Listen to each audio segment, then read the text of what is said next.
Hello friends, welcome to centre study. हम solve कर रहे हैं डीएलएड जामिया मिल्लिया इस्लामिया के डीएलएड 2021 का एंट्रेंस क्वेश्चन पेपर। पार्ट 1 में हम रीजनिंग के 30 क्वेश्चन सॉल्व कर चुके थे।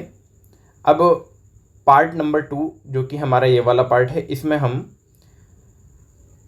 करंट अफेयर के 30 क्वेश्चन सॉल्व करेंगे। तो आइए चलते हैं क्वेश्चन नंबर 31 पर, जो कि हमारा आज का पहला क्वेश्चन है।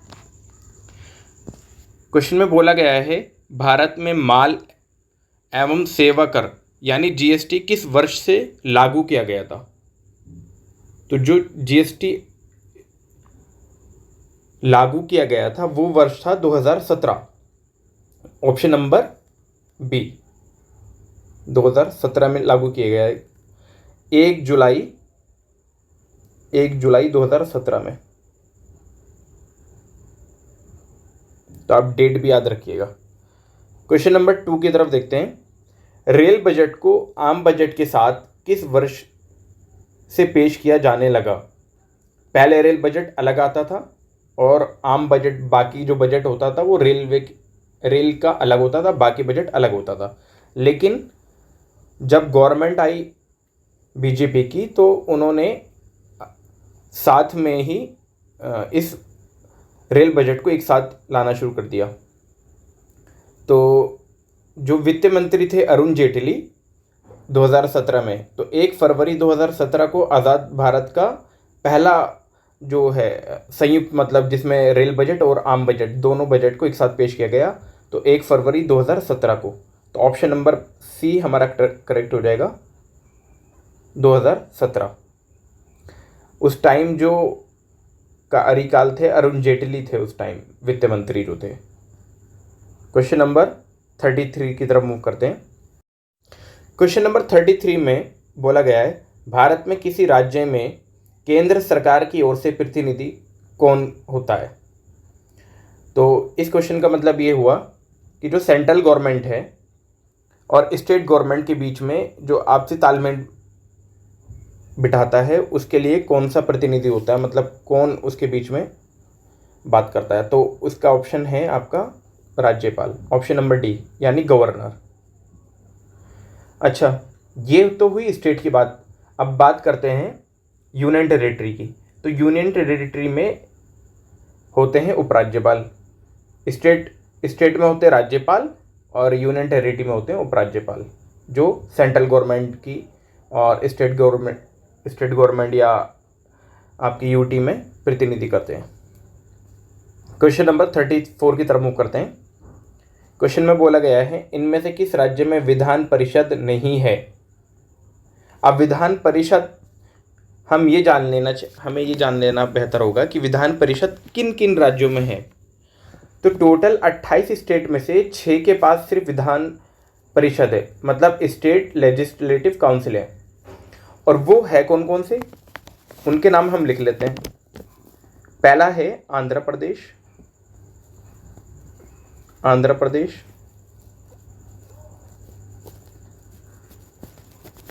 दूसरा है कर्नाटक।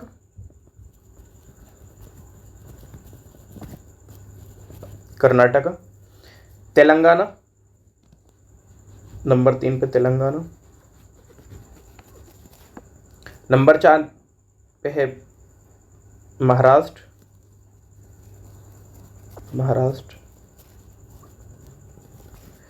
यूपी और बिहार।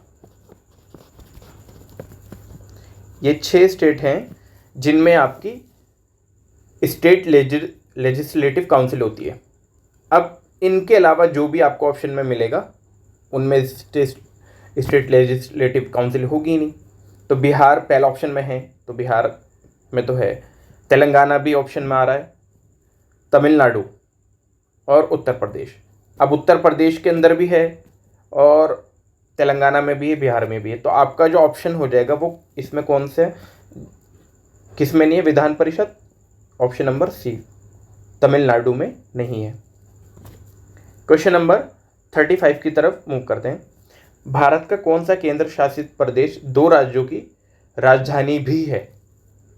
तो एक ही है केंद्र शासित प्रदेश जिसकी 2 2 स्टेट की राजधानी है और वो है आपका चंडीगढ़। चंडीगढ़ 2 राज्यों की राजधानी है। पहला है पंजाब, शॉर्ट में पीबी लिख दिया, और दूसरा है हरियाणा।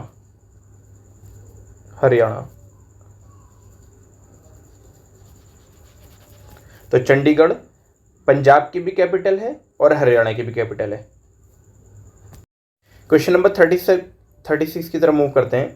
क्वेश्चन में बोला गया है त्रिपुरा में नवनिर्मित मैत्री सेतु भारत को किस पड़ोसी देश को जोड़ता है? तो ये एक बांध है, डैम बना गया है जो कि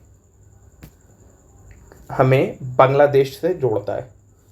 तो इसका ऑप्शन हो जाएगा ऑप्शन नंबर बी, इंडिया को बांग्लादेश से जोड़ता है ये वाला मैत्री सेतु बांध।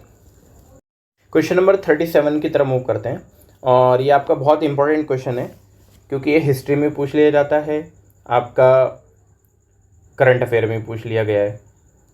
गांधी जी ने दांडी मार्च किस कानून के विरोध में निकाला था? तो गांधी जी ने दांडी मार्च निकाला था वो नमक कानून के विरोध में निकाला था, ऑप्शन नंबर बी। अच्छा, अब दांडी मार्च के बारे में थोड़ी सी इन्फॉर्मेशन ले लेते हैं। दांडी मार्च जो था टोटल 24 डेज चला था, और इसकी डेट बहुत इंपॉर्टेंट है। ये चला था 12 मार्च से लेकर 12 मार्च 1930 से लेकर चला था ये 5 अप्रैल तक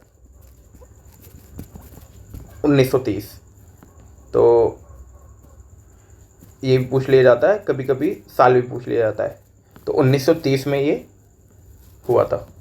क्वेश्चन नंबर 38 की तरफ मूव करते हैं। क्वेश्चन में बोला गया है आधुनिक भारत के जन्मदाता किस महान समाज सुधारक को कहा जाता है? तो इसका सिंपल सा ऑप्शन, ये भी इम्पोर्टेंट क्वेश्चन है, बहुत इम्पोर्टेंट क्वेश्चन है ये वाला। तो राजा राम मोहन राय को आधुनिक भारत का जन्मदाता कहा जाता है। जन्मदाता भी कहा जाता है और निर्माता भी, तो दोनों ही हो सकते हैं। कभी कभी यहाँ जन्मदाता दे दिया जाता है और कभी कभी यहाँ निर्माता दे दिया जाता है राजा राम मोहन राय को। क्वेश्चन नंबर 39 की तरफ देखते हैं। भारत कौन सा राज्य भारत के 7 बहनों वाला राज्य में शामिल नहीं है? अब टोटल 7 सिस्टर्स कहा जाता है, मतलब 7 बहनें जो कि हैं आपकी। पहला है अरुणाचल प्रदेश, लिख देता हूं मैं यहाँ पर। पहला है अरुणाचल प्रदेश,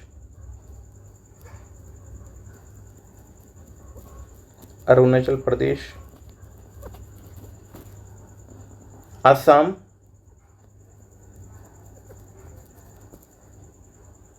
मेघालय,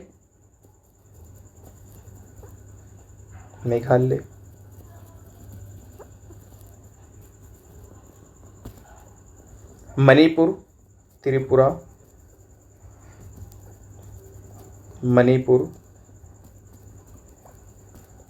त्रिपुरा, मिजोरम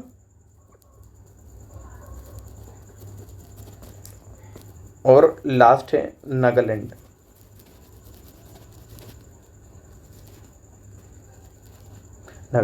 तो ये टोटल 7 राज्य हैं जो कि 7 सिस्टर कहलाते हैं। अब इसमें से कौन सा ऑप्शन नहीं है, आप सीधा, कौन सा स्टेट नहीं है आप सीधा देख पाओगे। वो क्वेश्चन में बोला गया था 7 राज्यों में शामिल नहीं है, तो इसका सीधा सा ऑप्शन है महाराष्ट्र इन 7 स्टेटों में नहीं आता है, तो ऑप्शन नंबर सी हो जाएगा महाराष्ट्र। क्वेश्चन नंबर 40 की तरफ देखते हैं हम। क्वेश्चन 40 में कहा गया है भारत का कौन सा बंदरगाह भारत का प्रवेश द्वार भी कहलाता है? तो सीधा इसका आंसर होगा ऑप्शन नंबर सी, मुंबई बंदरगाह। मुंबई जो है, मुंबई को, अच्छा मुंबई बंदरगाह तो है भारत का प्रवेश द्वार, और मुंबई को क्या कहा जाता है? मुंबई को कहा जाता है माया नगरी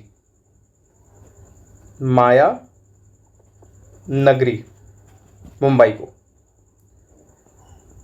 और मुंबई को भी भारत का प्रवेश द्वार कहा जाता है। जब मुंबई बंदरगाह को कहा जाएगा। तो स्टेट में अगर पूछे, अगर बंदरगाह में पूछेंगे तो मुंबई बंदरगाह, अगर स्टेट में पूछेंगे तो स्टेट में भी अगर कोई सिटी पूछेगा महाराष्ट्र हो जाएगा, स्टेट में पूछेंगे अगर सिटी पूछा जाएगा तो आपका मुंबई हो जाएगा। क्वेश्चन नंबर 41 की तरफ देखते हैं। सौर मंडल में किस ग्रह को लाल ग्रह भी कहा जाता है? क्वेश्चन में थोड़ी सी काफ़ी मिस प्रिंटिंग है, आगे भी जब पार्ट में देखेंगे तो मैथमेटिक्स के भी काफ़ी क्वेश्चन में मिस प्रिंटिंग दे रखी है और गलत ऑप्शन भी दे रखे हैं। तो सौर मंडल का मंगल ग्रह है जिसको कहा जाता है लाल ग्रह। तो ऑप्शन नंबर बी इसका करेक्ट हो जाएगा, मंगल। मंगल मतलब मार्स, MAR, मार्स। अच्छा, मार्स जो है 4th प्लैनेट है, चौथा प्लैनेट है सन से। पहला है मरकरी, फिर वीनस, फिर अर्थ, हमारी अर्थ जो 3rd नंबर पर आती है, उसके बाद मार्स, फिर जुपिटर, फिर Saturn, Uranus, Neptune. Total 8 planet है। क्वेश्चन नंबर 42 की तरफ मूव करते हैं। क्वेश्चन में बोला गया है काली मिट्टी का निर्माण किसके द्वारा होता है? तो काली मिट्टी इसमें ऑप्शन हो जाएगा आपका डी। काली मिट्टी का जो निर्माण होता है बेसिकली बेसाल्ट रॉक के टूटने और इसके लावा बहने से होता है।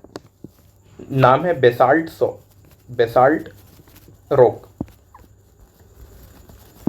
जब ये रॉक टूटती है और इसके लावा जो बहता है उसी से काली मिट्टी का निर्माण होता है। तो इसका ऑप्शन सीधा लावा हो जाएगा। क्वेश्चन नंबर 43 की तरफ देखते हैं। वनस्पति के सड़ने गलने से प्राप्त होने वाली गैस कौन सी है? तो वनस्पति जब सड़ती है तो उससे जो गैस निकलती है वो होती है मीथेन। मीथेन का फॉर्मूला भी कभी कभी पूछ लिया जाता है। तो मीथेन का फॉर्मूला होता है CH4। तो ये गैस निकलती है जब कोई वनस्पति सड़ता है या गलता है। Question number 44। वर्ष 2021 में पश्चिम बंगाल और उड़ीसा में कौन सा तूफान आया? तो ये जो तूफान था इसका नाम था यस तूफान। यस, YAAS, यस तूफान। और ये आया था आपका मई 2021 में और इसने काफ़ी तबाही की थी पश्चिम बंगाल में और उड़ीसा में। क्वेश्चन नंबर 45 की तरफ देखते हैं। विश्व पर्यावरण दिवस सबसे पहले किस देश ने मनाया? और ये इंपॉर्टेंट क्वेश्चन है आपका, क्योंकि कुछ ऐसे फैक्ट क्वेश्चन होते हैं जो बार बार रिपीटेड क्वेश्चन होते हैं। तो इसका जो ऑप्शन है वो है Stockholm, option number A. Stockholm ने सबसे पहला पर्यावरण दिवस मनाया था। 1972 में यूनाइटेड नेशन की मीटिंग चल रही थी, कॉन्फ्रेंस चल रही थी एक यूनाइटेड नेशन की, UN जिसको बोलते हैं, स्टॉकहोम में, और उसी में पर्यावरण का मुद्दा उठा था। जिसके बाद स्टॉकहोम ने अपना पहला पर्यावरण दिवस मनाया था जो कि किसी भी देश का पहला पर्यावरण दिवस था। तो ऑप्शन नंबर ए इसका करेक्ट हो जाएगा। क्वेश्चन नंबर 46 की तरफ देखते हैं। गंगा नदी के संरक्षण हेतु भारत सरकार द्वारा 2014 में आरंभ किया गया अभियान कौन सा है? तो 2014 में जो अभियान चलाया गया था गंगा नदी को साफ करने के लिए, उसका नाम था Namami Gange. Option number C. Question number 47 की तरफ देखते हैं। क्वेश्चन में बोला गया है अप्रैल 2011 में किस राज्य में आग के कारण कई जंगल झुलस गए हैं? तो ये उस टाइम का करंट अफेयर का क्वेश्चन रहा होगा जिस टाइम आग लगी होगी। तो उत्तराखंड के जंगलों में आग लगी थी। तो ऑप्शन नंबर सी काफ़ी चर्चा में रहा था क्योंकि काफ़ी एरिया कवर हुआ था इस आग के अंदर और बहुत ज़्यादा नुकसान हुआ था जंगलों का। बहुत ज़्यादा वहाँ पे रहने वाले पक्षी जंतु वगैरह बहुत मारे गए थे। क्वेश्चन नंबर 48 की तरफ अब चलते हैं। वायुमंडल में स्थित कौन सी परत पर्यावरण की रक्षा करती है? तो ये तो बहुत कॉमन क्वेश्चन है और इसका जो ऑप्शन है ऑप्शन नंबर बी है, ओजोन परत या ओजोन लेयर। और ये किससे रक्षा करती है? ये करती है अल्ट्रावायलेट रेस से, यूवी रेस से। और यूवी रेस से क्या कौन सी बीमारी हो जाती है? इससे ज़्यादातर स्किन कैंसर होता है, जो कि आजकल आम होता आ रहा है, क्योंकि ओजोन लेयर डिप्लेशन हो रही है और जब ख़त्म वहाँ से टूट रही है तो यूवी रेज अर्थ में आ रही है, जिससे कैंसर के केसेस हमें ज़्यादा देखने को मिल रहे हैं। क्वेश्चन नंबर 49 की तरफ देखते हैं हम। इनमें से कौन सा सॉफ्टवेयर वीडियो कॉन्फ्रेंसिंग के लिए प्रयोग किया जाता है? कोरल ड्रॉ तो ड्रॉ करने के लिए होता है, कोई डिज़ाइन वगैरह। MS वर्ड में आप टाइपिंग कर सकते हो, कुछ असाइनमेंट्स वगैरह बना सकते हो। मीशो वगैरह में आप जानते ही हैं, मीशो वगैरह में शॉपिंग वगैरह से रिलेटेड है, जैसे कोई आपको कपड़े वगैरह खरीदने या बहुत सारे आइटम मीशो में मिल जाते हैं। तो इसका जो ऑप्शन है वो स्काइप है। स्काइप के ज़रिए कॉन्फ्रेंसिंग की जाती है, वीडियो कॉन्फ्रेंसिंग। क्वेश्चन नंबर 50 की तरफ देखते हैं। भीम ऐप किसके द्वारा विकसित किया गया है? तो भीम ऐप जो है वो NPCI मतलब national payment corporation of India द्वारा विकसित किया गया है। शॉर्ट फॉर्म में NPCI कहा जाता है। तो ऑप्शन नंबर इसका सी करेक्ट हो जाएगा। फुल फॉर्म भी और शॉर्ट फॉर्म दोनों आपको याद होनी चाहिए भीम ऐप की। क्वेश्चन नंबर 51 की तरफ देखते हैं। डेंगू होने से शरीर में किस चीज़ की मात्रा घटने लगती है? तो डेंगू से तो बहुत कॉमन क्वेश्चन है कि प्लेटलेट घट जाती है। तो देखते हैं प्लेटलेट्स का। हाँ, तो ये ऑप्शन नंबर सी है इसका, रक्त प्लेटलेट्स। अच्छा, इम्पोर्टेंट ये है कि डेंगू किस वजह से होता है? तो डेंगू जो होता है वो होता है, डेंगू का जो कोज्ड है वो है एक मच्छर है, मस्किटो, जिसका नाम दे दिया गया है एडीज मस्किटो है, इस कारण से होता है। क्वेश्चन नंबर 52 की तरफ मूव करते हैं। दिल्ली में किस वर्ष राष्ट्रमंडल खेलों का आयोजन हुआ था? मतलब कॉमनवेल्थ गेम्स पूछना चाह रहा है। कॉमनवेल्थ गेम्स कब हुए थे? तो कॉमनवेल्थ गेम 2010 में दिल्ली में हुए थे, 2010 ऑप्शन नंबर ए। और ये हुए थे आपके 3 अक्टूबर 2010 से 14 अक्टूबर तक चले थे। 3 अक्टूबर से 14 अक्टूबर तक 2010 में कॉमनवेल्थ गेम का आयोजन हुआ था दिल्ली के अंदर। तो ऑप्शन नंबर ए करेक्ट हो जाएगा आपका। क्वेश्चन नंबर 53 की तरफ मूव करते हैं। एशियाई कुश्ती चैंपियनशिप 2021 में किस भारतीय पहलवान ने स्वर्ण पदक जीता? तो गोल्ड मेडल जीतने वाली एशियाई कुश्ती में कौन थी? ये थी आपकी सविता मोड़, ऑप्शन नंबर सी। इनके बारे में थोड़ी सी और इन्फॉर्मेशन लेते हैं। सविता मोड़ ने 59 kg में 59 कैटेगरी की में वेट में इन्होंने गोल्ड मेडल जीता। और ये कहाँ की है? ये बिलोंग करती है हरियाणा से, हरियाणा से बिलोंग करती है। तो ऑप्शन नंबर सी सविता मोड़। 54 की तरफ देखते हैं। अंतर्राष्ट्रीय क्रिकेट में 1000 रन पूरा करने वाली भारत की पहली महिला क्रिकेटर कौन है? तो यहाँ पर जो है 1000 ना होकर 10,000 होना चाहिए था, क्योंकि रिसेंटली मिताली राज ने 10,000 रन पूरे किए हैं अपने इंटरनेशनल करियर के अंदर। लेकिन अगर 1000 भी है तो हम देखते हैं इसका तब भी आंसर मिताली राज ही हो जाएगा, क्योंकि मिताली राज काफ़ी टाइम से खेल रही है। स्मृति मंधाना तो अभी, झूलन गोस्वामी भी बॉलर है और हरमनप्रीत कौर भी बाद में आई है मिताली राज के। तो 1000 रन भी मिताली राज ने इन 4 ऑप्शन में से सबसे पहले पूरे किए थे। और 10,000 रन भी इंडिया में मिताली राज ने ही पूरे किए हैं इंडियन वुमेन क्रिकेट में। तो इसका ऑप्शन नंबर बी हो जाएगा, मिताली राज, जो कि इंडिया की कैप्टन रही हैं। अब तो रिटायरमेंट ले लिया है इन्होंने, तो काफ़ी लंबे से ये इंडिया की कैप्टेंसी कर रही थी। क्वेश्चन नंबर 55 की तरफ देखते हैं अब। फ्रेंच ओपन 2020 के पुरुष एकल का खिताब किसने जीता है?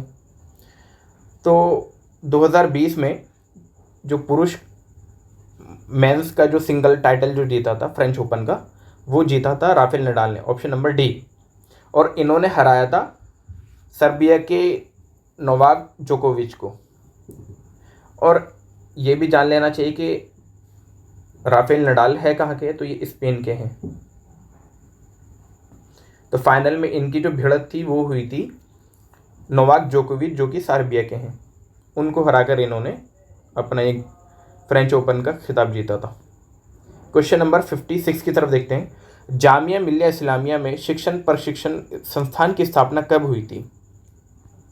अब यहाँ जल्दी जल्दी में क्वेश्चन पढ़ने में बच्चा गलती कर देता है और 1920 इसको याद होता है, 1920 ऑप्शन लगा देता है, जैसे कि इस बच्चे ने भी 1920 लगाया है। लेकिन क्वेश्चन में ये बोला है शिक्षण प्रशिक्षण संस्थान, मतलब जो ओखला में टीटीआई जो बना है, तो ये 1938 में बना था। टीटीआई जो जिसको जहाँ पे एजुकेशन फैकल्टी कहलाती है टीटीआई जो, तो ये 1938 में बनाई गई थी। क्वेश्चन नंबर 57 की तरफ देखते हैं। रक्षा अनुसंधान और विकास संगठन डीआरडीओ द्वारा विकसित एंटी कोविड-19 दवा कौन सी है? तो डीआरडीओ द्वारा जो वैक्सीन डेवलप की गई थी कोविड-19 के खिलाफ, उसका नाम था 2-डीऑक्सी डी ग्लूकोज। इसको शॉर्ट में 2DGB बोल दिया जाता है। तो ऑप्शन नंबर इसका सी करेक्ट हो जाएगा। क्वेश्चन नंबर 58 की तरफ मूव करते हैं। क्वेश्चन में ये बोला गया है भारत का पहला राज्य जिसने पेपरलेस बजट पेश किया है। और ये आपका बहुत इंपॉर्टेंट क्वेश्चन है, क्योंकि पहली बार पेपरलेस बजट पेश हुआ था, बिना पेपर वाला। पहले तो बहुत पेपर के अंदर बजट पेश होता था, और ये पहला जो पेपरलेस बजट पेश हुआ है ये किया है यूपी गवर्नमेंट ने, ऑप्शन नंबर सी। थोड़ा सा ये पेज ब्लर है क्योंकि जिस स्टूडेंट ने ये फ़ोटो लिया होगा उसका यहाँ पे कैमरा ब्लर हो गया होगा, तो फ़ोटो थोड़ा सा आप देख सकते हैं। तो ऑप्शन नंबर इसका सी करेक्ट हो जाएगा। पेपरलेस बजट जो है वो यूपी गवर्नमेंट ने पेश किया, और ये कब पेश किया है? 22 फरवरी 2021 को। चलते हैं क्वेश्चन नंबर 59 की तरफ। क्वेश्चन में बोला गया है कौन सी भारतीय लघु फिल्म ऑस्कर 2021 के लिए नामांकित हुई है? तो ये थी Jallikattu, option number A. Jallikattu Malayalam film है जिसका निर्देशन जो था लिजो जोस पेलिसरी द्वारा किया गया था। एक बारी और नाम बोल देता हूँ, लिजो जोस पेलिसरी। और ये मलयालम फिल्म थी, शॉर्ट फिल्म थी, जिसको ऑस्कर के लिए नॉमिनेशन किया गया था। आखिरी क्वेश्चन करंट अफेयर के हम चलते हैं, जो कि इस पार्ट का हमारा लास्ट क्वेश्चन होगा, और इसमें वही क्वेश्चन पूछ लिया जिसकी मैं बात कर रहा था। जामिया मिल्लिया इस्लामिया की स्थापना 1920 में कहाँ हुई थी? अगर क्वेश्चन आए कि स्थापना, तो तब तो 1920 हो जाएगा, तब तो आपका ऑप्शन नंबर 1920 हो जाएगा। लेकिन अगर बात की जाए शिक्षण प्रशिक्षण की, मतलब टीटीआई की, तब 1938 होगा। तो 1920 में जो स्थापना की गई थी जामिया मिल्लिया इस्लामिया की, वो की गई थी अलीगढ़ के अंदर। तो ऑप्शन नंबर ए इसका करेक्ट हो जाएगा। 1920 में जामिया मिल्लिया इस्लामिया की स्थापना अलीगढ़ में हुई थी। तो ये थे हमारे करंट अफेयर के 30 क्वेश्चंस, जो कि हमने पार्ट नंबर 2 में कवर किए। पार्ट नंबर 3 में हम टीचिंग एप्टीट्यूड के 30 क्वेश्चन सॉल्व करेंगे।